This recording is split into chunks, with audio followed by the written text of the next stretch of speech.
الله الرحمن الرحیم. السلام علیکم محترم کتونکو. زه هومیوپیتیک ډاکټر حشمت علي یو ځل بیا د جرمن هومیو کلینیک نه تاسو ته مخاطب یم. دوستانو، زه به تاسو سره نن د میادي تبې په هکله د ټایفاید تبې په هکله زه به تاسو سره خبرې اترې کوم. تاسو ته به معلومات در کوم، تاسو ته به آګاهي در کوم. دوستانو، ټایفاید تبه چې کوم دا د یو خاص قسمه بیکټیریا چې هغې بیکټیریا ته سالمونیلا ټایفي ویل شي. دغه بیکټیریا چې کله زمونږ د خوراک څک په ذریعه زمونږ جسم ته داخل شي، نو د خاص پیریډ نه پس زمونږ په جسم باندې د میادي تبې علامات ظاهر شي او موږ میادي تبې سره مخ شو. دوستانو، میادي تبه چې دا د بیکټیریا د یو خاص قسمه جراثیم په وجه کېدونکې تبه ده چې ته سالمونیلا ټایفي وایي. د میادي تبې علامات څه دا رنګ دي چې د مریض ته تبه ولګي، د مریض په سر باندې درد وي، د مریض په بدن باندې دردونه وي، د مریض ته تکاوت او کمزوري محسوسیږي، د مریض لوګه ختمه شي، د مریض په خېټه کې درد وي، د مریض ته لوز موشنز دستونه ولګي، د مریض خېټه خرابه شي او کله کله د مریض خېټه سخته شي.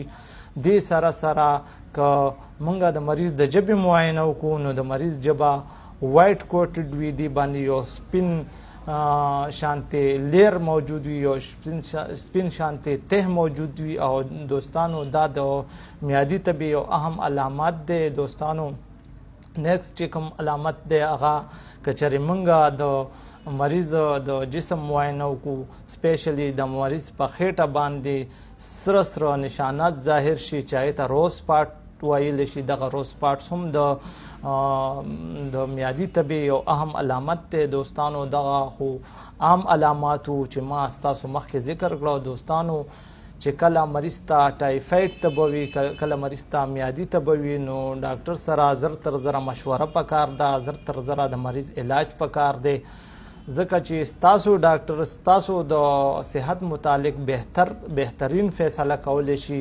هغه ستاسو په صحت باندې ښه پوهیږي. دوستانو، چې کله تاسو ته میادي تبه ولګي، نو په علاج کې تاسو دیر مه کوئ، تاسو زر تر زره ډاکټر سره مشوره کوئ. دوستانو، دا ټایفاید تبه چې دا میادي تبه چې دا قابل علاج ده، د دې علاج ممکن دی، د دې نه بچاو ممکن دی، دا پریونټیبل ده، دا ټریټیبل ده. خو دوستانو، که چېرې د میادي تبې په وخت باندې علاج ونشي، دا په علاج کې کوتاهي وشي او دا د میادي تبې انفیکشن چې کوم دی، کوم بیکټیریل انفیکشن چې دی، دا مریض ته تر ډېر وخته پورې وي، نو بیا دې سره مختلف پیچیدګۍ پیدا شي چې په هغې کې د مریض کوم سپلین چې دی، کوم تلی چې دی، هغه انلارج شي، د مریض لیور انلارج شي، د مریض په سپلین باندې اثر وشي، د مریض په لیور باندې اثر وشي، مریض ته انیمیا وشي، د مریض په بدن کې د وینې کمی راشي. او دوستانو، کوم د ټایفاید چې کوم بیکټیریا دي، په کومه وجه چې کوم ټایفاید دا د ټایفاید کوم وجه ده، دغه بیکټیریا زیات تر د مریض په کولمو باندې اثر کوي، ځکه دې ته د کولمو تبه هم ویلی شي. نو که چېرې د ټایفاید تبې په وخت باندې علاج ونشي، نو د مریض کولمو کې پړسوب راشي، د مریض په خېټه کې پړسوب راشي، او دغسې کله کله د مریض کولمې پټاو شي او دغه انتهایی کریټیکل کنډیشن وي، دغه خراب حالت وي، او دې حالت کې د مریض زندګۍ ته هم خطره کېدی شي.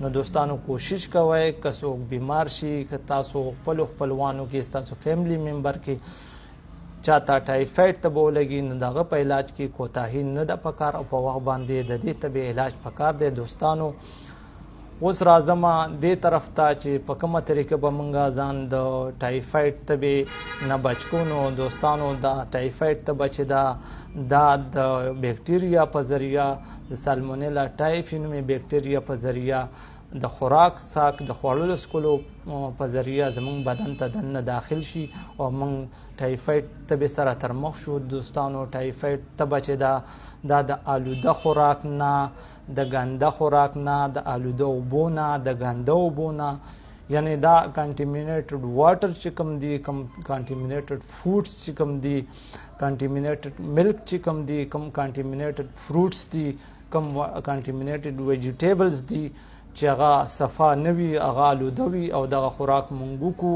نو دا د اورل روټ په ذریعه دغه بیکټیریا زمونږ جسم ته دننه لاړ شي او مونږ د ټایفاید طبع ښکار شو. دوستانو په دې کې مونږ له دا خیال پکار دی چې مونږ کله روټۍ خورو، د روټۍ نه مخکې مونږ خپل لاسونه پراپر طریقې سره صفا کو، منګه خپل لاسونه په ګرمو اوبو وینځو، د هغې نه بعد موږ روټۍ خورو. که چېرې موږ واشروم اټینډ کړو، د واشروم د اټینډ کولو نه بعد خامخا او ضروري ده چې موږ خپل لاسونه صفا کو، په ګرمو اوبو باندې خپل لاسونه پراپر طریقې سره صحیح طریقې سره لاسونه صفا کو، نو انشاءالله موږ به تر ډېره حده پورې د ټایفاید تبې نه بچ شو. ځکه چې دغه ټایفاید که چېرې یو مریض ته د ټایفاید بیکټیریا انفیکشن وي، نو دغه انفیکشن د لویو بولو په ذریعه زمونږ په لویو بولو کې د هغې شیډینګ کېږي او په لویو بولو کې د هغې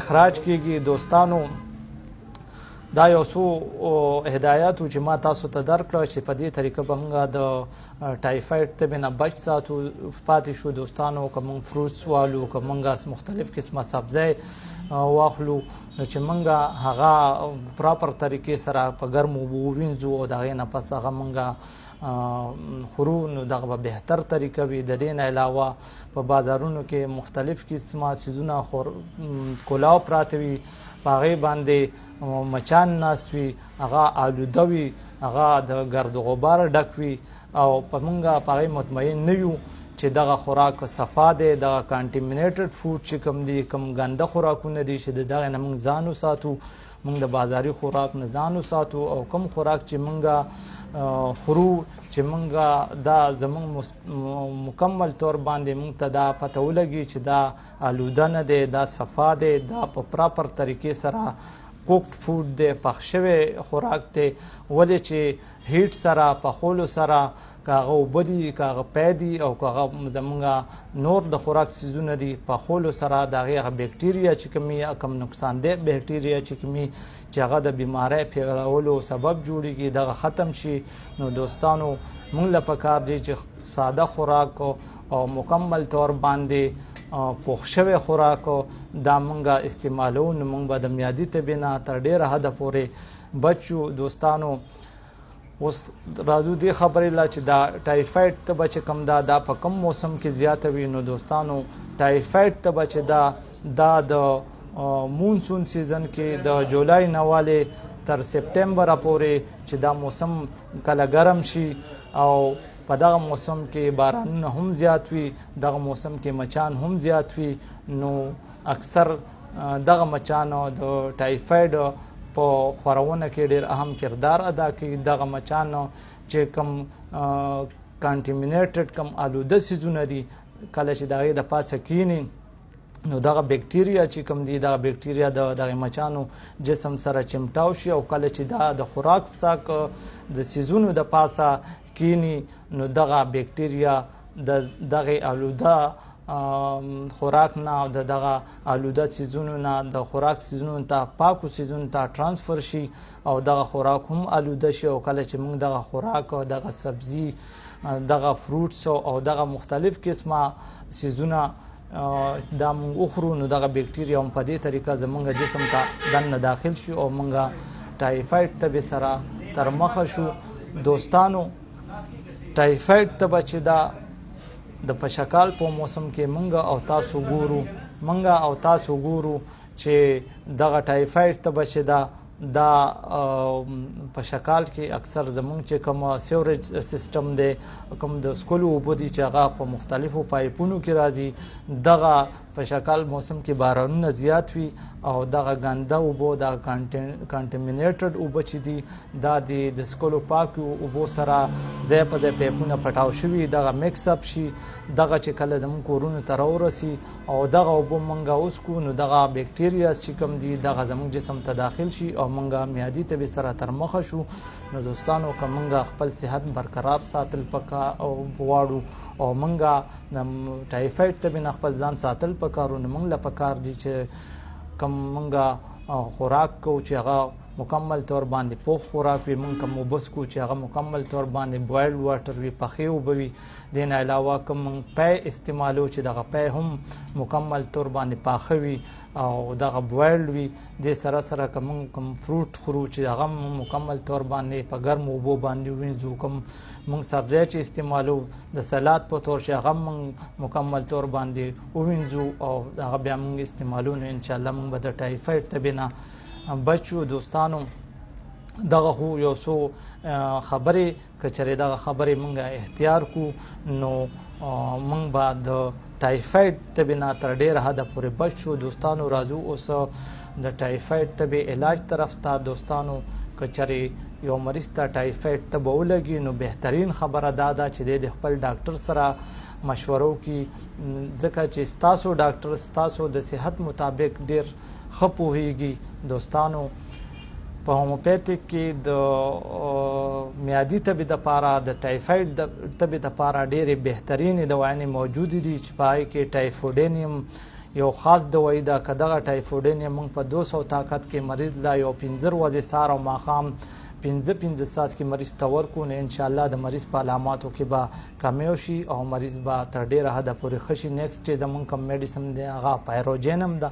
پایروجینم 200 طاقت کې که مریض له 15 ساعت کې سهار 15 ماښام 15 ورځو پورې ورکړی شي نو انشاءالله د ټایفاید چې کومه تبه ده هغه به تر ډېره حده پورې ټیک شي. نیکسټ چې کوم زموږ میډیسن دی هغه دی بپټیشیا بلاشوبه د ټایفاید طبې دپاره د میادي طبې دپاره په هومیوپیتیک کې ډېره اهم دوايي ده. که چېرې دا د خپلو علاماتو مطابق په 30 طاقت کې 15 ساعت کې سهار 15 غرمه 15 ماښام استعمال شي نو دغه مریض به د ټایفاید طبې نه ښه شي. دوستانو نیکسټ چې کوم زموږ میډیسن دی هغه د ارسینیک البن هم د هومیوپیتیک کې د ټایفاید طبې دپاره نهایت انتهایی یو خاص میډیسن دی. که دا چېرې د خپلو علاماتو مطابق په 30 طاقت کې 15 ساعت کې سهار غرمه ماښام استعمال شي نو تر ډېره حده پورې به د ټایفاید علامات کم شي. دوستانو زموږ نیکسټ میډیسن چې دی هغه روسټاکس دی. روسټاکس هم د ټایفاید دپاره انتهایی اهم دوايي ده. په دې کې د مریض بېچیني زیاتوي.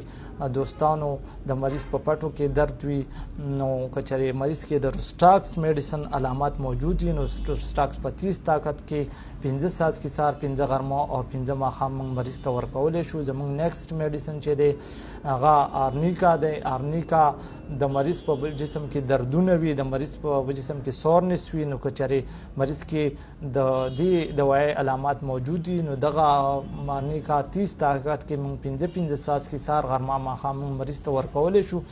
دوستانو زموږ نیکسټ میډیسن چې دی هغه میوریاټیک اسید دی. اسید میور دی. دغه اسید میور موږ په 30 طاقت کې 15 ساعت کې سهار 15 غرمه 15 ماښام مریض ته د علاماتو مطابق که موږ ورکو نو انشاءالله مریض به تر ډېره حده پورې د ټایفاید طبې نه کیور شي. دوستانو زموږ چې کوم نیکسټ میډیسن دی هغه کاربوهایډریټ دی. دوستانو که د ټایفاید طبې په وجه مریض ډېر زیات کمزوري شوی وي دته ډېر زیات تکاوټ فیل کېږي د کمزوري زیاته وي نو موږ ته دغه کاربوهایډریټ په 30 طاقت کې 15 ساعت کې سهار 15 غرمه او 15 ماښام مریض ته ورکول پکار دي. زموږ چې کوم نیکسټ میډیسن دی هغه بپټیشیا کیو طاقت کې مدر ټینکچر فارم کې که مریض ته موږ 20 ساعت کې سهار 20 غرمه 20 ماښام په لږو اوبو کې مکس کو ورکو نو دغه مریض به تر ډیره حده پورې د ټایفاید تبې نه ښه شي. دوستانو زموږ نیکسټ کوم میډیسن دی، که چېرې مریض کمزوري زیات وي، که د مریض ویکنس زیات وي، نو چاینا کې یو مدر ټینکچر فارم کې به دا میډیسن موږ اخلو. د دې مدر ټینکچر 10 ډراپس به موږ سهار غرمه ماښام په لږو اوبو کې میکسکو او مریض ته به ورکو، نو انشاءالله د مریض طاقت به بحال وي او مریض به د ټایفاید تبې نه تر ډیر حده پورې کیور شي. زموږ نیکسټ چې کوم میډیسن دی هغه د اکنیشیا کیو بلا شبه د ټایفاید تبې لپاره ډیر بهترین میډیسن دی. دا بیپټیشیا کوم میډیسن چې دی دا په مدر ټینکچر فارم کې په کیوم فارم کې دا مونږ واخلو او د دې لس قطرې سهار غرمه ماښام مونږ مریض ته ورکو. نو دې سره به نه صرف د مریض چې کوم بیکټیریل انفیکشن دی هغه به ختم شي، بلکې دې سره سره به دا د مریض امیونټي دپاره هم یو بهترین دوايي ده.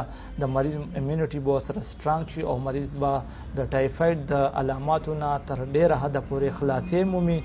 دوستانو دا و د ټایفاید تبې په هکله، د میادي تبې په هکله یو څو خبرې چې ما تاسو سره شیر کړې. دوستانو که چېرې تاسو فیملی ممبرز ته ټایفاید تبه ولګي نو بهترین خبره دا ده چې تاسو چېرته نزدیک تاسو سره نږدې چې کوم مستند هومیوپیتیک ډاکټر دی چې تاسو هغه ته لاړ شئ او به ستاسو پراپر هسټري والي، ستاسو سیمټم به والي. که تاسو ته د انویسټیګیشن ضرورت وي تاسو ته به مختلف لیب ټیسټ وکړي او د هغې نه بعد به تاسو د علاماتو مطابق میډیسن درکړي او انشاءالله تاسو میادي ته به ټایفاید ته به زر تر زره کیور شي. دوستانو که چېرې تاسو دې باره کې موږ سره رابطه کول غواړئ نو زموږ واټساپ زموږ په سکرین باندې فلیش کیږي. که چېرې ستاسو په ذهن کې د دې بیمارۍ متعلق د ټایفاید تبې متعلق مزید څه سوالات وي، څه کویریز وي، نه د دې ویډیو د کتو نه بعد تاسو موږ سره په کمنټ سیکشن کې کمنټس هم کولی شئ، تاسو زموږ نه تپوس کولی شئ. د دې نه علاوه تاسو موږ سره زموږ په واټساپ نمبر باندې هم رابطه کولی شئ. دوستانو موږ به کوشش کوو چې زر تر زره ستاسو د سوالونو جوابونه درکو. دوستانو د خپل صحت خیال ساتئ. انشاءالله حاضریږو به په نیکسټ ویډیو کې د یو نوي ټاپک سره د یو نوي موضوع سره. تر هغې وخته پورې اجازت غواړم. د لوی الله په امان.